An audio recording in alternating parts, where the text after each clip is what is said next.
Muito bom dia a todas e a todos. Sejam bem-vindos aqui a mais um encontro Pesquisa e Debate, que é organizado pelo pelo Núcleo de Estudos sobre Sanção Penal da Faculdade de Direito da Universidade Federal da Bahia, em conjunto com o Núcleo de Pesquisas em Direito Penal Econômico da Faculdade de Direito da Universidade Federal do Paraná.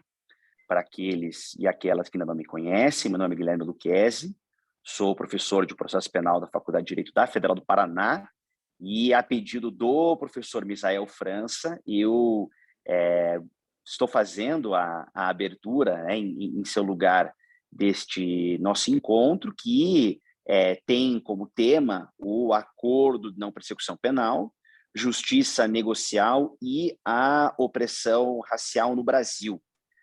E a partir do estudo dos textos que foram encaminhados, a nós previamente para discussão, nós teremos aqui a exposição pela Bruna Couto e pelo Gabriel Messias Santana da Silva, a quem eu tenho a imensa alegria de já de imediato passar a palavra para que possam fazer a sua exposição. Muito obrigado, Bruna, e muito obrigado, Gabriel. Bom dia a todos, bom dia, amigas, bom dia, amigos. Queria começar dizendo que é uma grande honra estar participando desse projeto, Pesquisa e Debate, que é um projeto, sem dúvidas, vencedor. Olá, professor Misael, bom dia. Bom dia, gente, tudo bem? Consegui entrar. Excelente, professor. Eu tinha acabado de passar a palavra ao Gabriel e o Gabriel estava iniciando a exposição tumultuando a gravação. Saudações a todas e todos. O professor Guilherme já fez a abertura dos trabalhos, já vi aí, e a palavra está com o Gabriel. Gente, muito obrigado e feliz por ter ingressado. Estou aqui.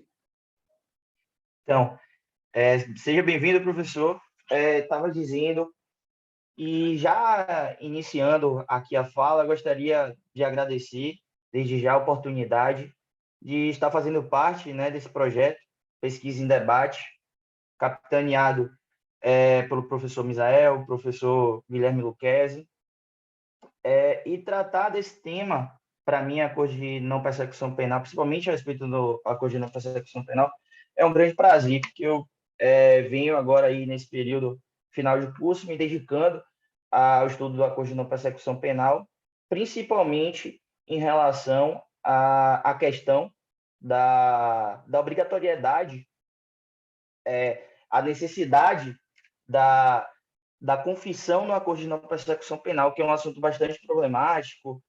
Há uma discussão aí a respeito de direitos, da violação de direitos e garantias fundamentais. Então, ler esse artigo da colega Bruna, junto com a professora Alessandra Rapace e a professora Daniela Portugal, para mim, foi um grande prazer. E já iniciando aí, adentrando a questão do artigo, de autoria de Bruna, professora Alessandra e professora Daniela Portugal, esse artigo ele vem tratar de uma questão bastante relevante, né? Porque a gente pensa o Acordo de Não Persecução Penal, mas e os efeitos sociais dele? Será que realmente esse Acordo de Não Persecução Penal ele vem e é inserido no ordenamento jurídico brasileiro com fulcro de realmente se apresentar como uma medida despenalizadora? Será realmente que esse instituto ingressa para reduzir a abrangência e o controle do direito penal sobre determinada classe e sobre determinada cor? Então, o tema do artigo é Acordo de Não Persecução Penal, Justiça Negocial e Opressão Racial no Brasil. As autoras, elas trabalham com a ideia do biopoder de Michel Foucault. Essa teoria do biopoder, basicamente, ela versa sobre os mecanismos de controle do Estado para manter uma determinada ordem social. Então, esses mecanismos de controle desenvolvidos pelo Estado, eles visam um controle social de uma classe e o direito penal enquanto instrumento desse controle social, ele se apresenta inserido dentro de um contexto onde a gente tem determinados interesses, onde já dialogando com o sociólogo, já dialogando com a questão de raça, né, em que medida esse direito penal atenderia a determinados interesses de classe de cor. Aí tem um texto do sociólogo estrutura social, onde a gente tem uma elite da rapina, né? E esse direito penal serviria como uma espécie aí de mecanismo de controle social de uma determinada cor e de uma determinada classe. Então, essa ideia do biopoder de Foucault, trazida por Bruna, professora Alessandra e professora Daniela Portugal, ela visa debater até que ponto esse mecanismo do acordo de não persecução penal e a justiça negocial no Brasil, ela seria apenas até que ponto ela seria apenas mais um controle de um público que já é um público determinado pelo sistema penal, e o que a gente chama, na prática, da clientela do direito penal, né? Qual é essa clientela? Então, a clientela do processo penal e do direito penal desenvolvida no Brasil é uma clientela essencialmente negra, pobre e periférica, atendendo a um determinado interesse pré-estabelecido de um grupo dominante. Esse grupo dominante, ele influencia diretamente, tanto no processo de criminalização primária, quanto no processo de criminalização secundária, da captura desses alvos frágeis pelo sistema e esse encarceramento. Destarte, né, asseverar que esse Instituto do Acordo de Não Persecução Penal ele foi inserido no ordenamento jurídico brasileiro por meio da Resolução 181 do Conselho Nacional do Ministério Público, e, a posteriori, foram modificadas algumas questões polêmicas que foram até objeto de algumas ADIs no Supremo. Contudo, ele veio ingressar realmente de maneira constitucionalizada, conforme determina a Constituição, em se tratando de matéria de direito penal e processual penal, por meio do pacote de crime, que é a Lei 13.964, de 2019. Então, esse acordo de não persecução penal, ele prevê, basicamente, um mecanismo de você aplicar uma retribuição penal sem um processo. Logo, ocorre a mitigação de direitos e garantias fundamentais construída ao longo do tempo e que, em tese, enquanto discurso, visa despenalizar, você encarcerar menos pessoas em decorrente da prática delitiva. Só que, no final das contas, conforme o artigo da colega Bruna e das professoras já citadas, esse mecanismo acaba que não se apresenta enquanto um mecanismo eficaz, enquanto instituto despenalizador, tomando como base que a sua gênese, que se encontra no plea bargain norte-americano, vem encarcerando uma série de indivíduos também pré-determinados. Conforme elas falam no artigo, uma espécie de novo Jim Crow, né?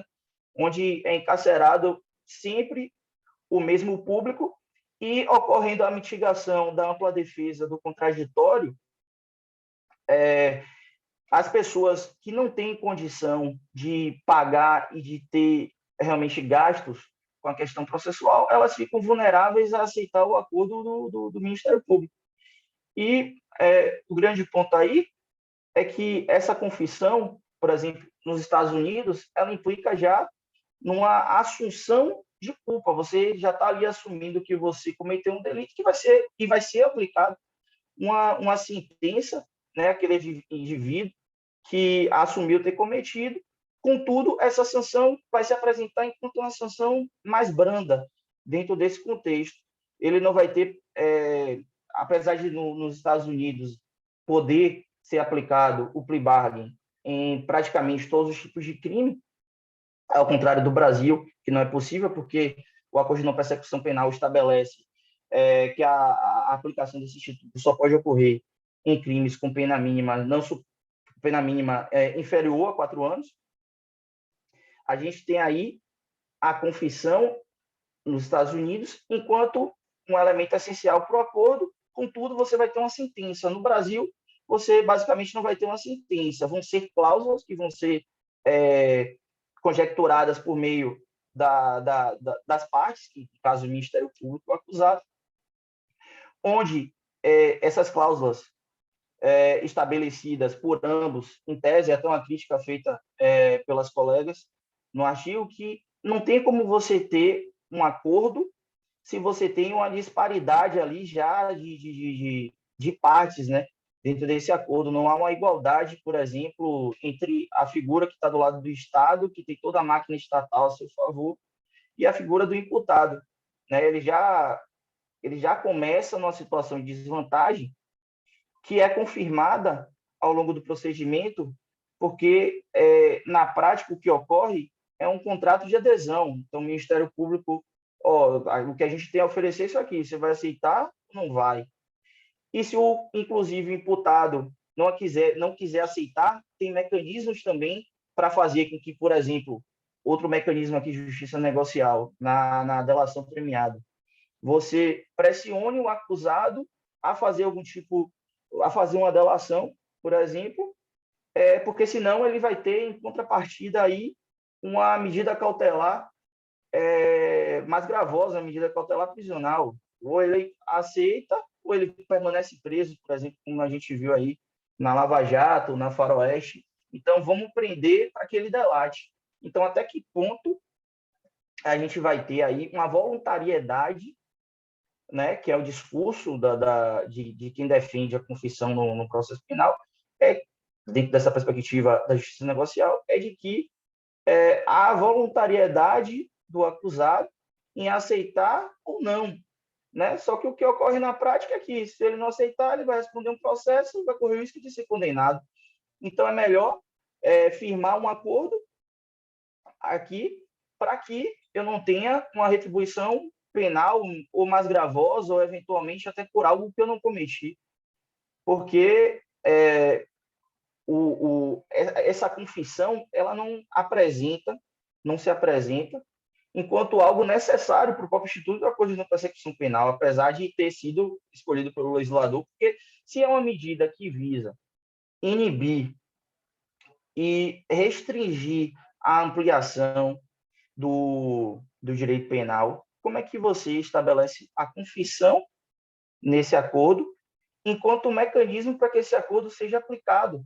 Ou seja, se você retirar a confissão desse acordo de não persecução penal, não vai implicar em nenhum tipo de malefício para a finalidade do Instituto. Então, a gente poderia retirar a confissão, garantindo, assim, direitos e garantias fundamentais, e sem perder a natureza e a finalidade do acordo, que é um acordo que visa despenalizar. E aí, na prática, o que ocorre? A gente acaba incorrendo no direito penal do inimigo. É um direito penal que também deixa de ser um direito penal do fato e passa a ser um direito penal no autor, porque, na prática, o Ministério Público, além dele impor e colocar as cláusulas que ele quer nesse acordo, ele ainda seleciona quem ele vai conferir esse direito ao acordo de não persecução penal na prática. Então, o membro do parquê, por exemplo, num caso concreto, ele pode entender que ali houve uma hipótese de aplicação do Instituto de Acordo de Não Persecução Penal, e, no caso idêntico, um outro membro do Ministério Público pode entender que ali não é o caso, porque vem sendo legitimado esse tipo de prática, até pelos tribunais superiores, ao não reconhecer o acordo de não persecução penal enquanto direito subjetivo do acusado. Então, a partir do momento que isso ocorre, a gente está legitimando uma prática aí contrária e avessa a todos os ditames do direito penal, do direito processual penal, ao próprio sistema acusatório, porque, na prática, o membro do parquê ele vai propor ali um acordo de não persecução penal, ele já vai julgar ali se realmente é o caso dele propor ou não, e acabou, entendeu? Fica a cargo da discricionariedade dele. são os entendimentos mais recentes aí do STJ e do Supremo Tribunal Federal.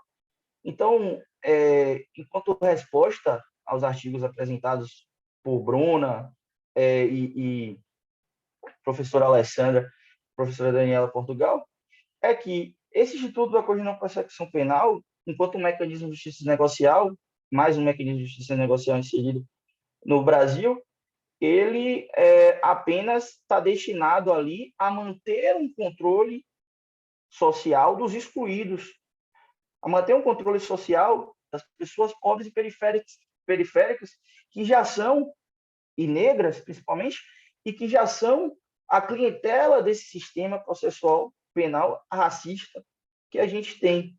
Então,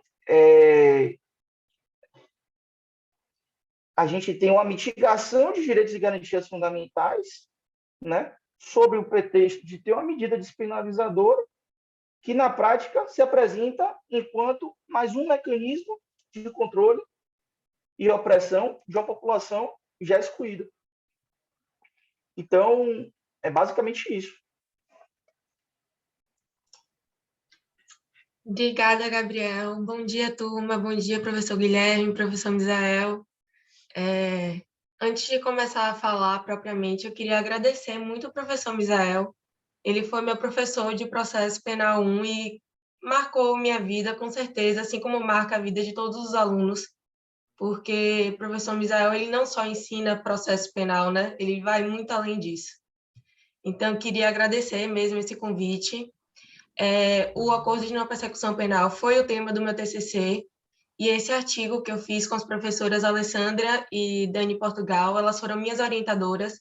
Então, a gente fez o artigo porque saiu o edital, quando eu estava começando a fazer o TCC, a gente decidiu pegar ali a parte inicial e mandamos, acabou sendo publicado, foi ótimo. E estou muito feliz de estar aqui para falar sobre esse tema. Primeiro, eu queria falar que, assim, como foi um artigo do boletim do IBCCRIM, acaba que é muito sucinto, porque eles têm limitação de quantidade de palavras, enfim. É uma coisa que tem que ser realmente muito direta e muito resumida. Mas a ideia central da minha tese, do que eu quis trabalhar, é que o Acordo de Não Persecução Penal, quando ele surgiu, ele foi visto como uma medida muito benéfica aos investigados. Era como se fosse realmente, assim, depois da gente já ter considerado que o cárcere existe um estado de coisa inconstitucional e que não dá mais para ficar prendendo, que nem a gente prende aqui no Brasil, surgiu esse instituto.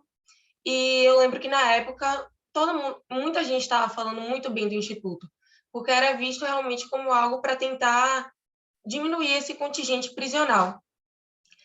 E isso, de certa forma, me inquietou as professoras também, a gente conversava muito sobre isso, que a gente queria saber se essa medida realmente era algo benéfico ao investigado e se ia realmente provocar uma transformação sensitiva no sistema penal. Então, a partir daí, também se falava muito na época sobre a semelhança entre o Acordo de Não Persecução Penal e o plea bargain nos Estados Unidos. E aí, de toda a pesquisa, a gente sabe, né, que são institutos diferentes. É claro que o sistema penal norte-americano ele acaba influenciando toda essa política consensual dentro do sistema penal, mas são diferentes até porque o Acordo de Não Persecução Penal ele não pode ensejar a pena privativa de liberdade, não existe ali uma sentença, né, propriamente dita, então acabam sendo institutos diferentes. E justamente porque o Acordo de Não Persecução Penal não enseja a prolação de uma sentença penal condenatória, não pode ensejar a pena privativa de liberdade, ele foi visto como algo benéfico para o investigado, né? Porque ele chega ali, ele supostamente cometeu um delito, e ele não vai ter que responder por um processo penal, ele não vai correr o risco de sofrer a sanção de uma pena privativa de liberdade. Ele pode firmar aquele acordo e depois se ver realmente livre daquilo. Então, em tese, seria algo muito positivo e muito melhor do que o plea bargain, né? Só que na prática, que foi justamente o que eu estudei na minha monografia e, enfim, de acordo com diversos textos, inclusive produzidos sobre os institutos consensuais dos juizados especiais, o que se percebe é que essas medidas da política consensual no processo penal, elas sempre são vistas como algo que visa evitar a prolação de uma pena privativa de liberdade. Mas, na prática, a incidência desses institutos recai sobre crimes que, via de regra, já não ensejariam a pena privativa de liberdade, de acordo com as condições que aqueles institutos se propõem. Então, tem um texto, acho que é de Maria Lúcia Caram, se não me engano, em que ela trata desses institutos consensuais nos juizados especiais, e que ela fala justamente isso, que quando esses institutos surgiram, eles foram vistos com bons olhos, porque, na verdade, era supostamente uma tentativa de reduzir o sistema penal, e o que seria muito positivo para as pessoas que estavam sendo investigadas. Só que, na verdade, o que aconteceu foi uma ampliação do sistema penal, porque esses institutos recaíram sobre crimes que já não ensejavam a tutela penal. Eles já não corriam o risco de ensejar uma pena privativa de liberdade. E, na verdade, o que esses institutos fizeram foi ampliar o sistema penal, ou seja, para atingir crimes que antes não eram atingidos, e criar uma certa onipresença do Estado, porque agora a tutela penal ela não ficava só restrita às prisões. Então, você poderia impor ali penas restritivas de liberdade, e a tutela penal ela sai dos muros da prisão e realmente toma a sociedade inteira.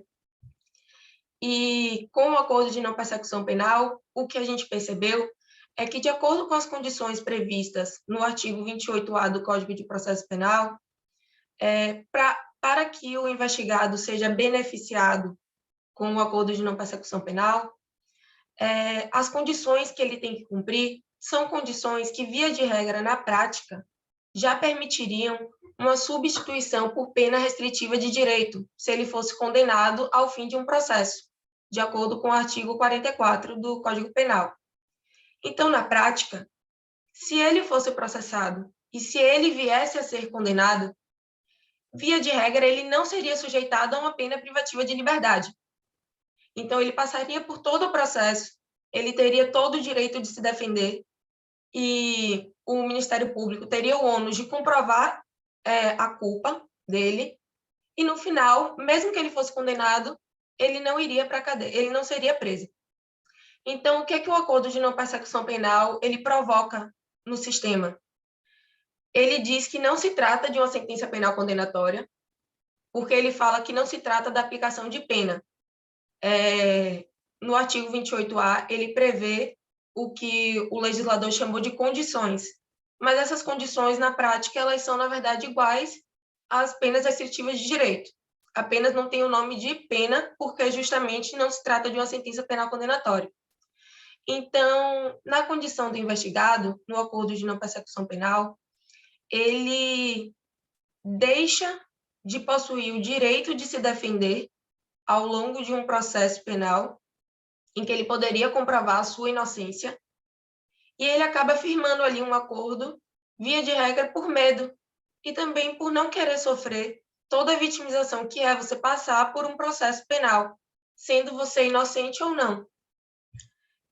Então, o acordo de não persecução penal, na prática, ele não é algo benéfico para o investigado, no sentido de evitar uma pena privativa de liberdade, de ser uma medida que vai efetivamente diminuir a população carcerária. Ele, na verdade, é uma medida eficiente e que traz mais celeridade para o sistema penal. E é óbvio que celeridade e eficiência não combinam com o sistema acusatório. Na verdade, são características inerentes ao sistema inquisitorial. Então, a minha ideia central, realmente, do artigo, com base no meu marco teórico, que foi Foucault, foi analisar que, assim, quando as prisões surgiram,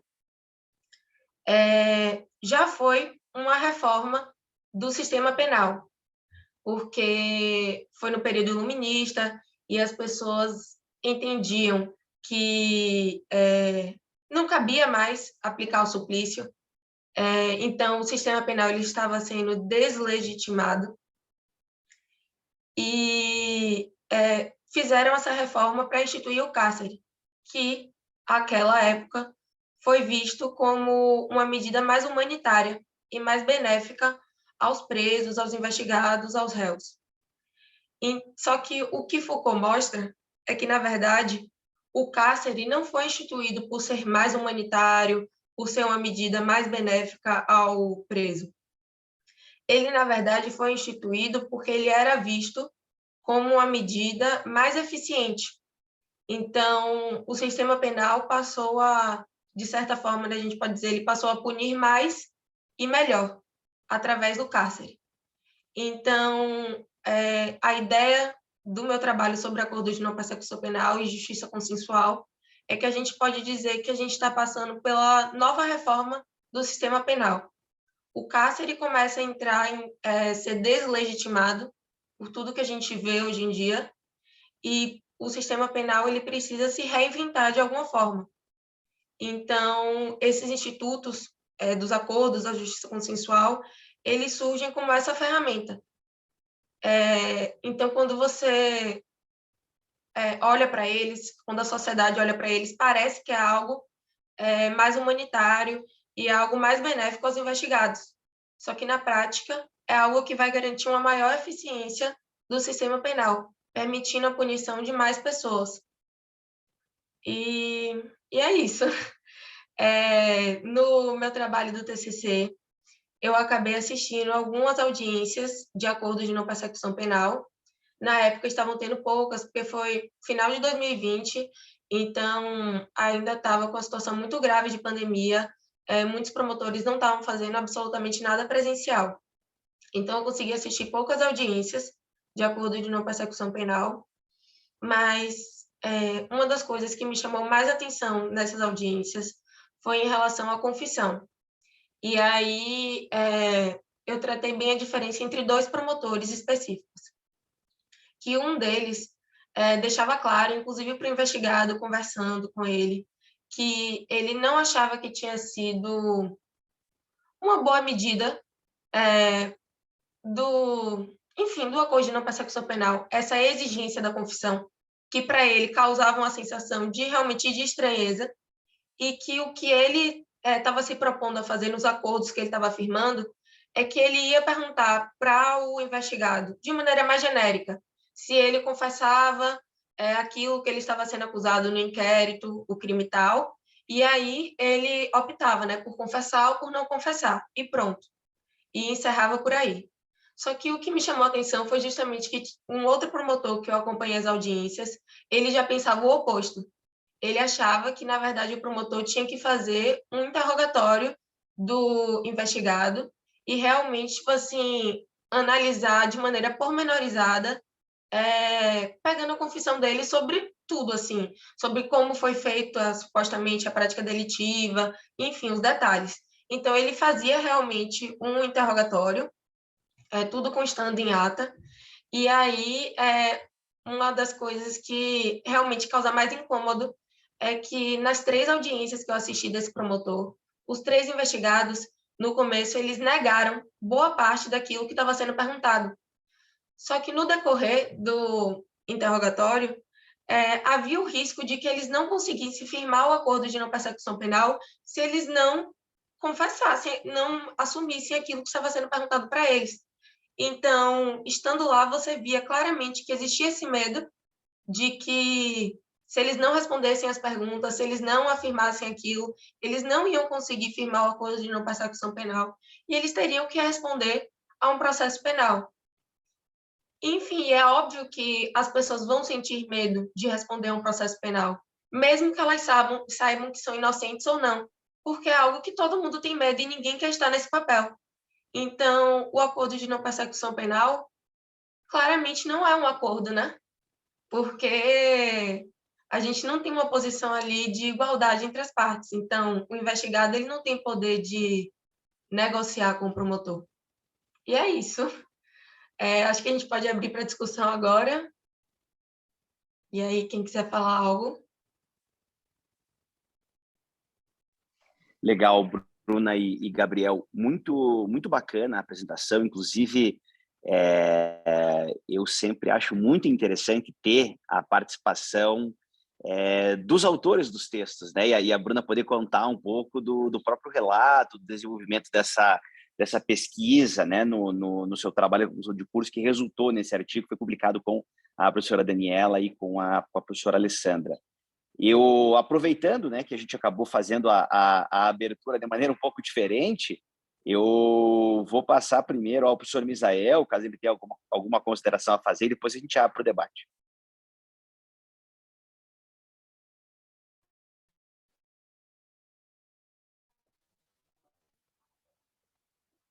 Bom dia, gente.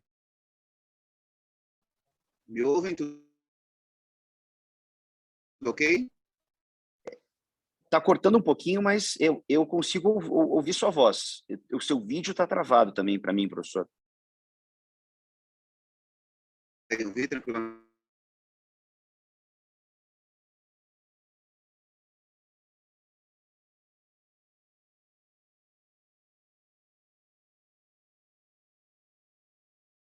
Bem, enquanto a gente resolve aqui o problema de conexão do professor Misael, a Bruna já nos convidou para o debate, então eu indago se temos aqui alguns dos inscritos que queiram fazer alguma intervenção, alguma pergunta ou alguma colocação.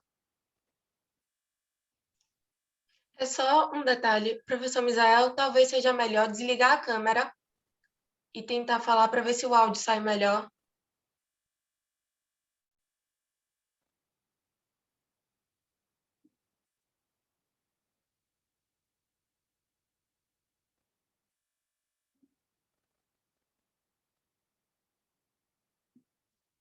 Talvez se os caras tentar entrar e sair de novo ou testar a conexão com a internet.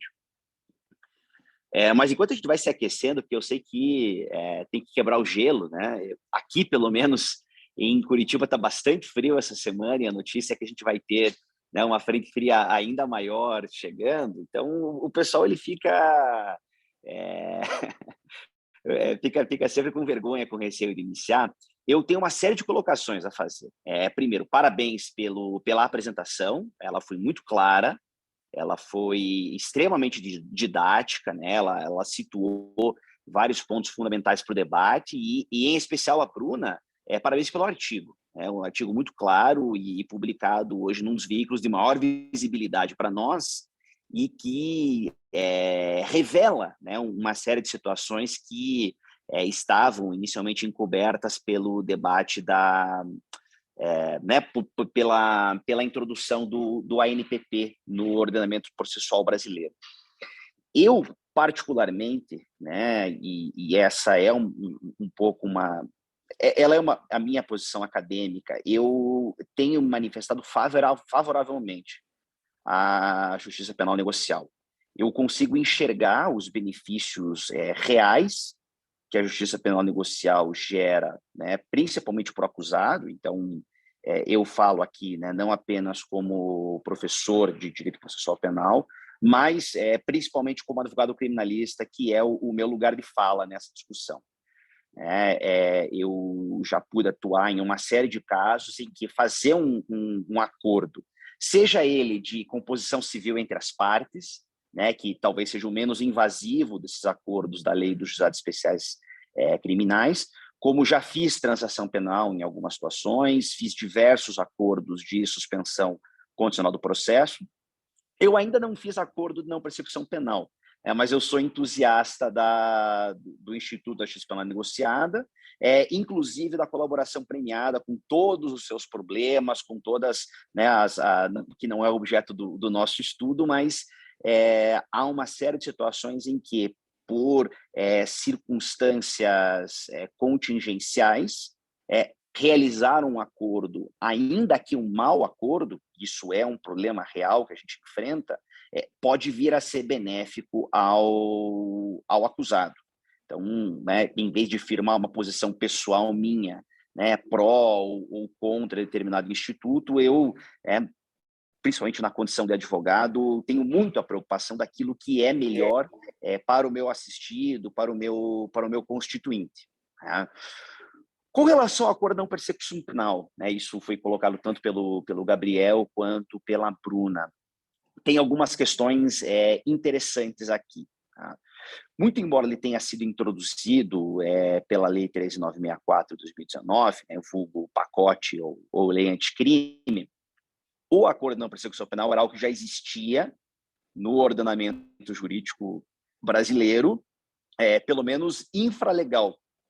O próprio Ministério Público, seja ele federal ou os Ministérios Públicos dos estados, a partir de resoluções dos seus conselhos, eles criaram essa possibilidade de não prosseguimento, né, da persecução penal, não oferecimento da denúncia, a partir de condições, né, que seriam impostas ao acusado. E depois eu quero voltar nesse ponto, porque a mim, particularmente, ele é muito caro.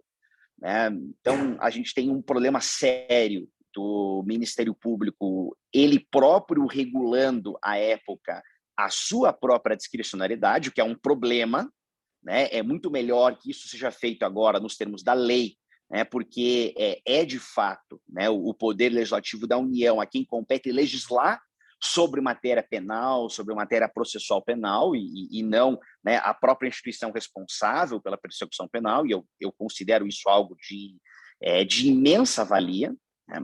Mas da maneira como o nosso legislador colocou essa questão em voga, e nós precisamos lembrar do debate lá à época, em 2019, quando o Ministério da Justiça e da Segurança Pública buscaram a introdução desses institutos no ordenamento jurídico brasileiro, a proposta não era tão apenas de criação do ANPP, e também da criação de um acordo penal, algo que, né, nas palavras do ex-ministro Sérgio Moro, seria justamente para introduzir algo mais semelhante ao plea bargain no Brasil, em que o acusado efetivamente assumiria a culpa e, sem processo, né, haveria ali uma espécie de rito abreviado, semelhante ao que a gente tem visto, né, nesses processos reformados, acusatórios da América Latina, de um rito abreviado em que haveria, por força da confissão, a imposição de uma pena. Tá? No ANPP, a gente ficou ali em um meio termo, em que não há imposição de uma pena, né, o que há é o não exercício da acusação, o não oferecimento da denúncia. A gente tem ali condições que eu agora não me recordo, mas acho que foi o Bruno quem disse isso. A gente tem uma burla de etiquetas muito grande aqui, porque embora a gente chame de condições, elas, na verdade, acho que foi a Bruna, na verdade, a gente tem aqui a imposição de algo que, ao final do processo, seriam penas restritivas de direitos. Então, isso é muito curioso, né, essa natureza penal, mas, a meu ver, o que mais nos complica, né, e o que mais gera dificuldades é a questão da confissão. A questão da confissão, e sob a perspectiva, né, do próprio artigo que nos é aqui objeto de debate, ela é bastante interessante, porque mesmo na criminalidade tradicional, na criminalidade patrimonial e de tráfico de drogas, que acaba tendo, né, como o seu destinatário preferencial por força do nosso sistema opressor, justamente a população negra, né, ou a população menos favorecida, e mesmo lá a confissão ela vai ter um problema no sentido de que eventual desistência por parte do imputado naquele acordo, ele vai resultar ao acusado depois, né, algo que poderá ser utilizado contra ele. Porque ainda que a confissão ela não possa servir como meio de prova, né, ela tem o seu objetivo tão somente de instruir o processo né, esse procedimento de acordo de não persecução penal, nada impede, e eu estava tendo esse debate na semana passada com o professor Rodrigo Cabral, que é membro do Ministério Público, que é autor de uma das mais importantes obras hoje sobre a NPP no Brasil, um manual prático, né, que ensina os promotores brasileiros a fazerem acordo na persecução penal, e ele diz que, eventualmente, o promotor de justiça, no interrogatório, pode questionar ao acusado por que ele confessou e agora ele nega, né, a imputação. Então, isso é um problema sério, né? E, embora o acusado ele tenha o direito de não produzir prova contra si, uma pergunta como essa sempre constrange, uma pergunta como essa, evidentemente, servirá, ainda que não na fundamentação de uma sentença condenatória contra ele, isso integra a psique do magistrado que fará, né, o julgamento. Mas, pelo menos, tendo em vista, né, o escopo da nossa disciplina aqui, que são as repercussões processuais a respeito da criminalidade econômica, essa confissão circunstanciada, para nós, no direito penal econômico, ela gera uma dificuldade muito maior, e é o principal motivo pelo qual eu, até o momento, não celebrei e acredito que, no interesse do cliente, dificilmente virei a celebrar um acordo de não persecução penal em favor de algum dos meus constituintes, é pelo fato de que nós temos hoje, no ordenamento jurídico brasileiro, uma multiplicidade sancionatória muito grande, o que gera várias esferas de controle simultâneos. Então, normalmente, quando a gente lida com uma infração penal, invariavelmente haverá outras esferas de controle que poderão incidir sobre aquele mesmo fato. Então, se a gente lida com uma questão contra a administração pública, haverá a lei de improbidade administrativa. Se a gente lida com um crime tributário, haverá a atuação da Receita, né? Se a gente lida com questões relativas à concorrência, haverá o controle, né, do direito econômico e do CAD.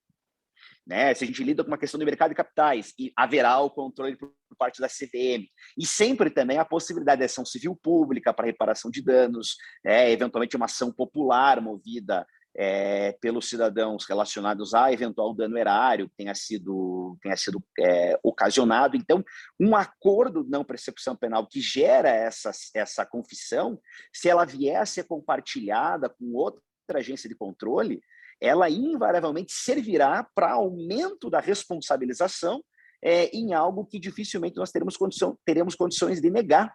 Né? Eu mesmo estou atuando num caso atualmente em que a minha cliente ela foi assistente de acusação, né, a pessoa jurídica no processo penal, e ela ratifica as alegações finais do Ministério Público.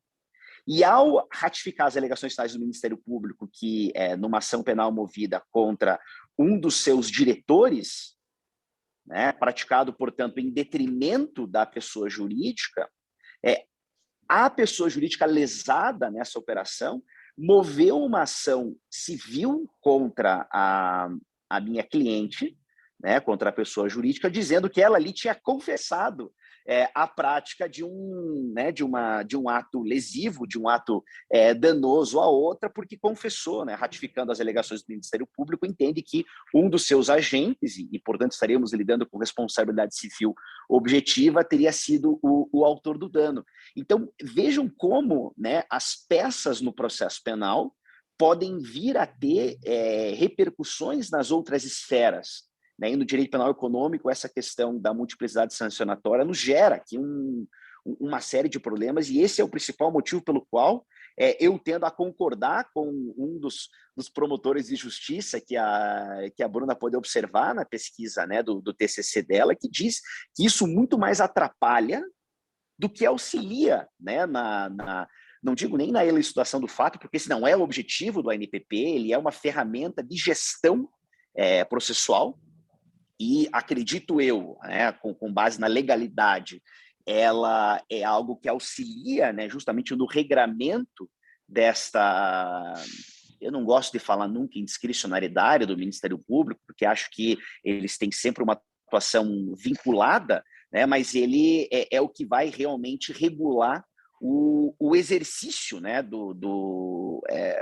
da ação penal, o exercício privativo da ação penal, que é o que estabelece a Constituição, né, que é o papel do Dominus Litis. Mas eu já falei muito e vejo que o professor Misael está com essa mão erguida. Professor Misael, por gentileza. Eu vou tentar agora, viu? É porque eu estou aqui na faculdade. Consegue ouvir? Teu som está perfeito. Pronto, eu estou na faculdade, vou manter a câmera desligada para não ter risco de cair. Não, eu queria somente fazer um adendo à sua fala, né, do risco de se admitir denúncias, né, deflagração de processo a partir de confissões feitas em sedes extrajudiciais, na CVM, no Banco Central, na Receita Federal, como forma de viabilizar e instrumentalizar, né, ampliar o lastro probatório de uma ação penal. E isso confere um risco ainda maior, né? O risco é mais acentuado diante da legitimação feita pelo STF em sede de recurso extraordinário, da possibilidade de compartilhamento de dados, né, entre o Ministério Público e a Receita Federal, por exemplo, o que foi alvo de discussão no STJ e no STF durante um bom tempo, houve a suspensão de inquéritos, diversos procedimentos do Ministério Público suspensos até que o STF julgasse esse RE, mas diante dessa possibilidade de compartilhamento, inclusive sem autorização judicial para fins processuais penais. Então, se há uma confissão naquele âmbito fiscal, por exemplo, e diante da possibilidade de o Ministério Público compartilhar esses dados para iniciar processo penal contra as mesmas pessoas, é um risco muito grande, né? Admitir esse compartilhamento, principalmente quando há uma confissão no âmbito extrajudicial. É somente um complemento que eu queria fazer à fala do professor Guilherme, que, se me permite, eu gostaria de dar sequência a algumas observações aqui que eu fiz a respeito das falas de Gabriel e de Bruna. Posso, professor? Professor, rapidinho, posso fazer um adendo? Claro. É interessante que, a respeito da fala do professor Guilherme, houve recentemente, né, com a promulgação do pacote de crime, logo a posteriori, o ministro Luiz Fux suspendeu a figura do juiz de garantias, né, em sede liminar na decisão solipsista. E a gente pode ver que o juiz de garantia, nesse caso da confissão na Corte de Não Persecução Penal, iria funcionar como uma espécie de barreira, né, impedindo que a confissão chegasse ao magistrado e fizesse a captura psicológica negativa, né, que a posteriori pudesse vir a ocasionar uma contaminação do magistrado e prejudicando a ideia da imparcialidade subjetiva, né, que é o que a Ori fala, a ideia de imparcialidade. A gente tem que pensar em parcialidade enquanto parcialidade subjetiva, objetiva e imparcialidade estética. Então, ocorre a quebra dessa imparcialidade subjetiva e fulmina, por óbvio, a ideia de um processo penal acusatório. O que é outra falácia garantista aí, né? Tomando por base a fala de Bruna, outro embuste de etiquetas. Até porque esse que se denomina de juízo das garantias é o mesmo que vai deferir medidas cautelares, inclusive contra o investigado, e é ele também que vai receber a inicial acusatória. Então, me parece que, do ponto de vista das garantias, há muito a se discutir a respeito do seu papel de ser efetivamente um garantidor, né, um protetor das garantias do investigado, da pessoa investigada no processo penal. Para mim, é mais um embuste de etiquetas. Mas, sem dúvida, numa perspectiva da imparcialidade da autoridade judiciária processante, essa figura do juízo das garantias, o que se convencionou chamar de juízo das garantias, seria, em tese, poderia ser, talvez, uma barreira, né? Um dique aí de contenção a respeito desses abusos em torno da confissão, que, nos termos do Código de Processo Penal, é cindível e retratável. Então, a confissão num sistema acusatório, né, ela precisa ser flexibilizada, cotejada com outros meios de prova.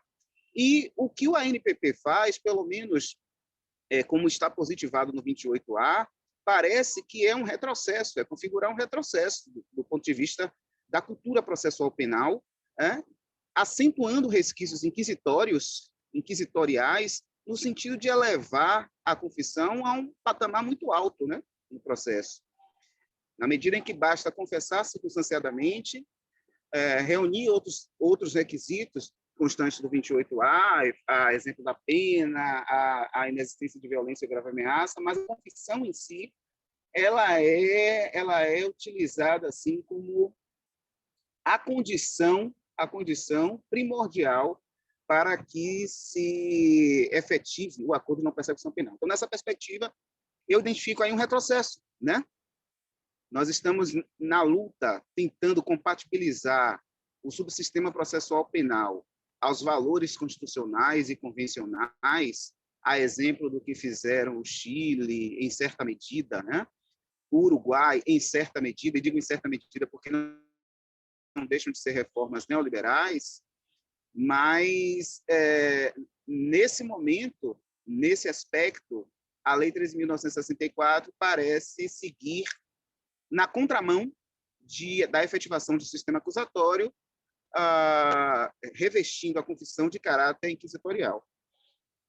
Da mesma forma, eu tenho uma observação a fazer sobre o referencial teórico do artigo das autoras, que é centrado em Foucault, né, na questão do biopoder, da necropolítica, e, de fato, numa perspectiva sociológica e criminológica, já foi constatado no texto, a conclusão é de que o ANPP é um instituto que acentua a seletividade do sistema de justiça criminal, porque mantém cativa a mesma categoria de sempre, a clientela preferencial do sistema de justiça criminal, principalmente diante do requisito pena mínima, né, que não pode ser, tem que ser abaixo de 4 anos, um dos requisitos para que se firme o acordo de não persecução penal. Ora, aqueles delitos que superlotam as penitenciárias, os cárceres brasileiros, são justamente de pena mínima acima desse patamar.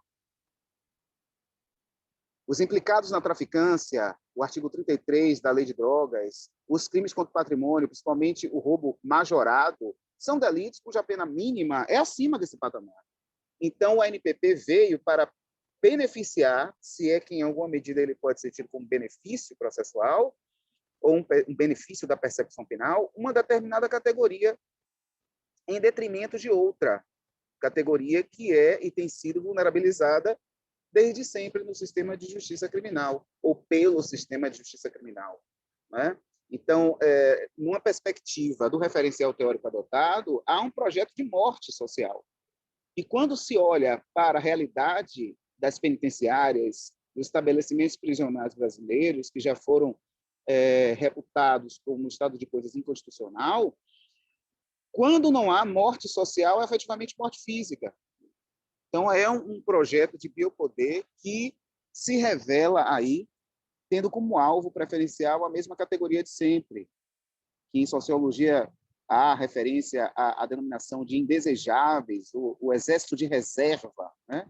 Os consumidores falhos de Bauman, numa perspectiva neoliberal que está por trás, né, de uma política criminal como essa, e que também se faz presente na América Latina, a exemplo do Chile, e uma das grandes críticas do ponto de vista sociológico e criminológico é que essas reformas que tendem a superar o paradigma inquisitorial na América Latina e as micro-reformas no Brasil são acentuadamente reformas de cunho neoliberal, vulnerabilizando mais que não é desejável ao sistema pautado na ideologia de mercado. Então, favorece uma classe em detrimento de outras, e nessa perspectiva de ser um benefício, como Bruna colocou aí, Gabriel também fez essa fala, nós poderíamos entender que se trata de um instituto desencarcerizador, né? Na medida em que evita o cárcere e o inchaço do sistema de justiça criminal, mais especificamente dos presídios brasileiros. De fato, nessa perspectiva, poderia ser um benefício. E o Tribunal de Justiça da Bahia já tem precedente reconhecendo a necessidade de observância pelo Ministério Público dos princípios garantistas de justiça negocial. No caso, o Ministério Público deixou de oferecer a proposta de ANPP sem permitir ao investigado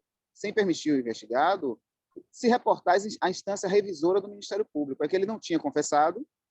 Diante da ausência de confissão circunstanciada, o Ministério Público não ofereceu a proposta e deflagrou o processo por meio de denúncia, ajuizou a denúncia contra esse investigado, sem que oferecesse a possibilidade de recurso a instância revisora que está previsto no 28A do Código de Processo Penal com a reforma de 2019. Então, existe uma corrente, né, nos tribunais brasileiros e no Tribunal de Justiça da Bahia, há precedente nesse sentido, de conferir uma leitura garantista, em certa medida, do acordo de não persecução penal. Até porque existem algumas armadilhas, algumas falácias, como essa, a pena mínima, abaixo de 4 anos, deixando de fora do ANPP, do acesso ao ANPP, a categoria vulnerabilizada pelo sistema de justiça criminal, mas também ele não se faz possível quando o investigado é reincidente, é criminoso habitual, existe uma habitualidade na prática delitiva. Então, na verdade, é um processo penal de autor. Aquelas pessoas, simplesmente porque têm antecedentes criminais, e essa é a leitura que tem sido feita, né, em parte do Ministério Público brasileiro, não teriam acesso ao acordo de não persecução penal. Então, mais uma característica que acentua esse caráter seletivo do instrumento. São diversas as considerações que eu tinha a fazer, perdi um tempo aqui com a conexão, mas eu queria ouvir mais do que falar. A gente aprende muito nesses eventos, nesses webinários, principalmente a partir das pontuações dos nossos alunos, das nossas alunas. Eu gostaria de ouvir vocês mais um pouco. Antes de eu passar aqui de volta à Bruna, ao Gabriel e ao restante da turma, eu só queria aproveitar na fala do professor Misael e fazer 2 apontamentos bastante breves. Na verdade, 3, porque ele, no final ele me lembrou de mais uma coisa, né? Que essa categoria de criminoso habitual, reiterado ou profissional que o pacote de crime criou, não existe. Né? Nós não temos nenhum critério objetivo para definir quem seria esse criminoso reiterado, habitual ou profissional. Né? Então, isso, na verdade, é uma categoria subjetiva para ser operacionalizada pelo Ministério Público conforme a sua vontade e pelo juízo na hora de decidir ou não pela homologação do acordo.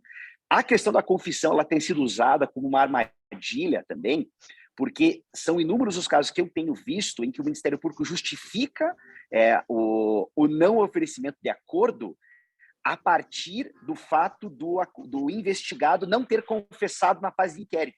Então, ele diz assim, como ele não confessou, ele não tem direito ao NPP, esquecendo que poderia muito bem abrir-se um procedimento e abre-se uma audiência da NPP para perguntar, né? Você se opôs lá, né, ao poder punitivo, mas você deseja confessar nessa oportunidade?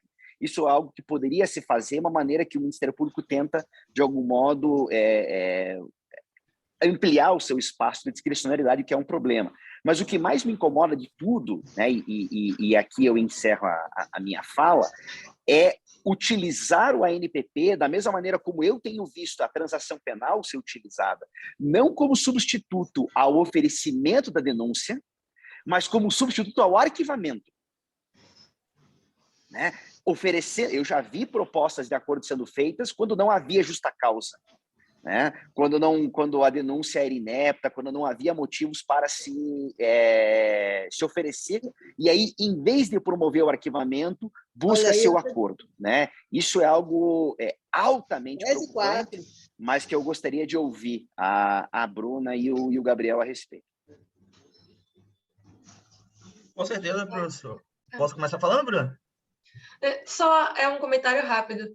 Professor, eu ia falar agora justamente sobre essa questão do arquivamento. Juro, estava com isso aqui na cabeça, o senhor falou. E é muito grave, né? Eu esqueci de falar na hora da apresentação, mas além de assistir as audiências durante meu TCC, eu fiz um questionário no Google e aí eu enviei para um setor, tanto do Ministério Público quanto da Defensoria. E aí eles divulgaram para os defensores e para os promotores criminais. E aí eu fiz algumas perguntas assim para entender o que eles estavam esperando, né, do acordo de não persecução penal. E aí uma das perguntas foi justamente essa. Na sua opinião, o ANPP irá interferir na quantidade de pedidos de arquivamento? E aí foi meio que dividido, né? Só que eu achei curioso que 40% dos entrevistados falou que achava que ia. E tem, inclusive, até artigos que trabalham justamente que, no caso das transações penais, nos juizados especiais, isso interferiu na quantidade de arquivamento. Porque você não precisa daquele arcabouço probatório, é o poder da confissão ali, né? Que voltou a ser a rainha das provas. Pode falar, Gabriel. É uma reunião aqui. Com certeza. Uma A reunião. confissão, ela passa... Jane, o áudio está aberto.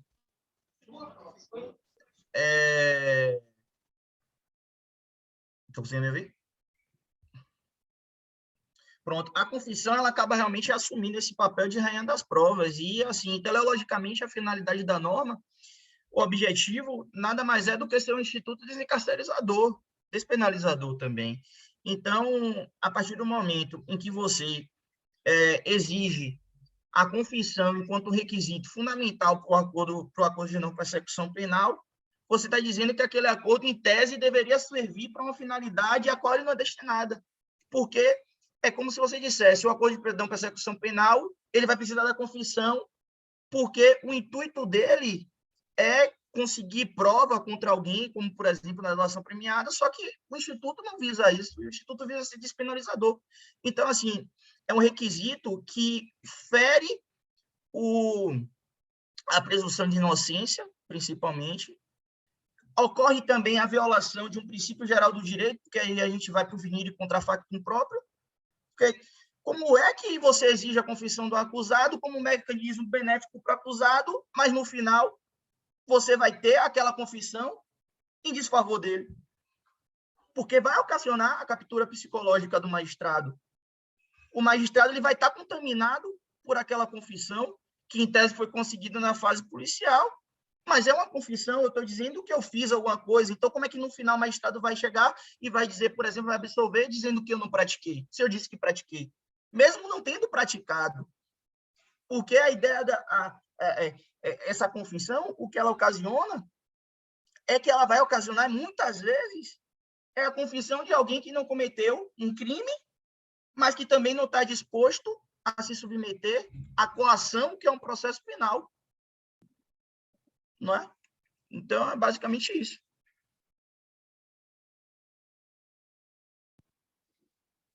Maravilha, Professor Gabriel. Guilherme. Obrigado. Pois não. A seu critério. A seu critério. Por favor, eu iria abrir justamente a palavra. Fique à vontade, professor.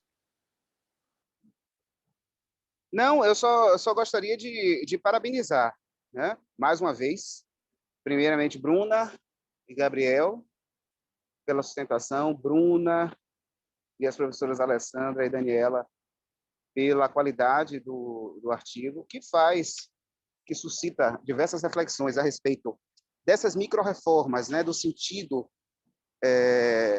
que o processo penal brasileiro adotou, o caminho que tem sido traçado para o processo penal, para a política criminal brasileira como um todo, de um modo geral, e reiterando, né, essa necessidade de conferir uma análise sociológica e criminológica a partir desses institutos, procurar compreender o processo penal, o direito processual penal, não só numa perspectiva meramente dogmática, mas analisar as questões que estão por trás, que estão na base de categorias dogmáticas, institutos processuais penais positivados, como o ANPP, que tem conferido superpoderes ao Ministério Público Brasileiro. Veja que se trata de uma instituição que deveria, o tempo inteiro, no processo penal, se comportar como custos iuris, né? Zelando pela ordem democrática, pelas garantias da pessoa investigada ou processada, independente de ser titular da ação penal, mas que, lamentavelmente, tem utilizado, em certa medida, todo esse poder constitucionalmente conferido à instituição para mitigações como essa, né? De garantias no curso do processo penal. É parte, né, de determinadas atuações, e que bom que nós temos procuradores e procuradoras, promotores e promotoras atentas a uma necessidade de efetivação de garantias, e aqui a gente poderia citar diversos, do próprio Fauzi, a Sanchu, Ângelo Ilha, professor Paulo Queiroz, atentos a essa necessidade de processo penal de garantia, se é que isso é possível, parte de um que se para a opressão de uma categoria por outra. São essas considerações finais que eu tinha a fazer, professor Guilherme. Fique à vontade.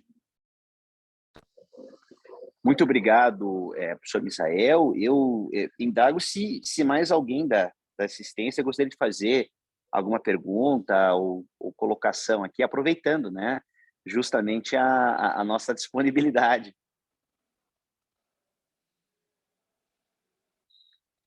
Mas, em não havendo, eu devolvo a palavra à Bruna e ao Gabriel para que possam fazer o encerramento. Eu queria agradecer mais uma vez o convite. Para mim foi uma honra estar aqui. Esses espaços são muito importantes, né, da gente poder conversar, discutir sobre essas questões. E é isso, estou muito feliz de estar aqui. Queria agradecer de novo. Foi um encontro ótimo para mim. Gostaria também, professores e amigos, colegas, de estar agradecendo essa oportunidade de estar debatendo um assunto extremamente importante, né, para a prática forense, principalmente para aqueles que militam na área criminal. É uma grande honra aqui estar dividindo espaço com o professor Misael, professor Guilherme, Bruna, os demais colegas. E fazendo só um adendo à questão do que o professor Misael falou, a gente hoje tem a figura do super Ministério Público, né? É um Ministério Público que cruza e corre para a área para cabecear. Então, ele propõe um acordo de não persecução penal e ele mesmo julga, ele julga se realmente é o caso ali ou não de um acordo de não persecução penal, porque a gente não tem a obrigatoriedade, né, de o Ministério Público aplicar o acordo de não persecução penal se estiverem presentes os requisitos para tanto. Então, os tribunais superiores, principalmente o Supremo Tribunal Federal, que deveria estar protegendo a Constituição, os ditames constitucionais, acabam por chancelar esse tipo de comportamento, por exemplo, não reconhecendo de plano a inconstitucionalidade de um dispositivo como a confissão no acordo de não persecução penal, e não reconhecendo o acordo de não persecução penal enquanto um direito subjetivo do imputado, da pessoa que está respondendo a um processo penal, deixando a cargo do super Ministério Público, que nunca foi fiscal da lei no processo penal, e sim parte, ele defende interesse acusatório, se ele eventualmente ofereceu exordial acusatória com fluxo de instaurar um processo criminal contra alguém, ele visa realmente a condenação, porque é natural do ser humano, se ele está oferecendo a denúncia, ele quer que aquela denúncia se confirme ao final. É um problema também das medidas cautelares, né, e a cláusula guarda-chuva do 312, que, sob a garantia da ordem pública, pode tudo, né? E aí colabora, mais uma vez, com a questão do direito penal do inimigo. E quem é o inimigo, né, num processo penal onde as estruturas e o racismo estrutural brasileiro racista impera? É isso, obrigado. Gabriel, Bruna, eu gostaria de agradecer muitíssimo, né, a apresentação, as intervenções muito bem postas por vocês, parabenizá-los, né, acima de tudo, pela apresentação, e, ao mesmo tempo que eu agradeço a presença de todas e de todos, e por essa parceria, professor Misael, que nós conseguimos travar entre a Federal do Paraná e a Federal da Bahia. Eu agradeço também muitíssimo, né, ao Unesp, ao Núcleo de Estudos sobre Sanção Penal da Federal da Bahia, pela oportunidade, né, de receber os nossos alunos que tiveram a oportunidade aqui de aprender, né, muitíssimo com esses debates que temos realizados. Este é o último encontro desse ciclo, mas certamente não será, né, o último encontro que teremos aqui, aproximando Curitiba de Salvador. Professor Misael, se quiser fazer o nosso encerramento, fique muito à vontade. E esse em especial, Guilherme, nós tivemos, além do apoio, né, imprescindível do Unesp, também o apoio à promoção do IBADPP. Muito importante o registro, professor Misael, muito bem lembrado, e o meu agradecimento a esse Instituto Baiano de Direito Processual Penal, que eu tanto admiro e que espero estar presente no seminário que teremos agora muito em breve. Ok, então. Muito obrigado a vocês. E a gente continua nossa parceria. Abraços. Maravilha. Um abraço, ótimo dia a todas e a todos. Valeu. Tchau, tchau, amigos. Valeu, professor. Tchau, boa Um abraço. tarde. Tchau, tchau. Bom dia.